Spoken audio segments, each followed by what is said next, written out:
বালিবোঝায় ট্রাক্টরের ধাক্কায় এক যুবকের মৃত্যুকে কেন্দ্র করে বুধবারও থমথমে ছিল ইন্দাবনী এলাকা।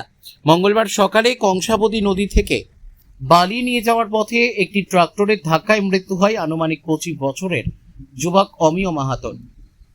ঘটনাকে কেন্দ্র করে এলাকায় ব্যাপক চাঞ্চল্য ছড়ায়। ক্ষতিপূরণের দাবিতে দফায় দফায় রাস্তা অবরোধ ও বিক্ষোভ দেখান গ্রামবাসীরা। পরিস্থিতি নিয়ন্ত্রণে ঘটনাস্থলে পৌঁছায় পুলিশ, তবে সমস্যার সমাধান না হওয়ায় বুধবার সকালে উত্তেজনা বজায় ছিল।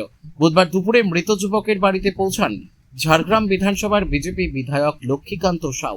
তিনি পরিবারের সঙ্গে কথা বলে সমবেদনা জানান। পরে পুলিশ প্রশাসন ও ট্রাক্টরের মালিক পক্ষের সঙ্গে আলোচনার পর ক্ষতিপূরণ নিয়ে সমাধান সূত্র বের হয় বলে জানা গিয়েছে। পরিবার সূত্রে খবর, বুধবারই অমিয় মাহাতোর শেষকৃত্য সম্পূর্ণ করা হবে। ঝাড়গ্রাম থেকে অরূপ ঘোষের রিপোর্ট, বিগ নিউজ বাংলা।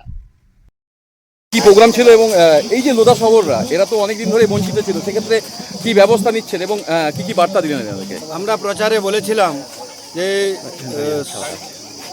সবর সমাজ ইনাদের সাথে আছি, আমরা পাশে আছি, সমস্ত দুঃখ কষ্টের ভাগিদারি আমরা প্রচারে আমি দুবার প্রচারে এসেছি, ইনাদের বাড়ি বাড়ি গেছি।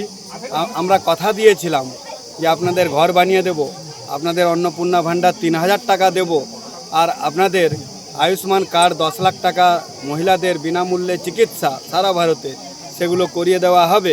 সেই জন্য আমাদের এই জনভাগিদারি অভিযান ক্যাম্প চলছে এই বিনপুর 1 ব্লকে। সুতরাং সমস্ত মানুষ এসেছেন, তারা কেওয়াইসি আপডেট করছেন, আধার লিঙ্কড আপ করছেন, যাতে 1 তারিখ থেকে 3000 টাকা পেতে পারেন সমস্ত মহিলা।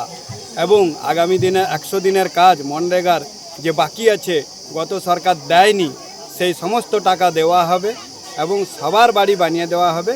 সেগুলো সমস্ত কিছু আধার কার্ড, মোবাইল নাম্বার আপডেট করা হচ্ছে। খুবই ভালো লাগছে, সবাই হাসি খুশিতে আছেন।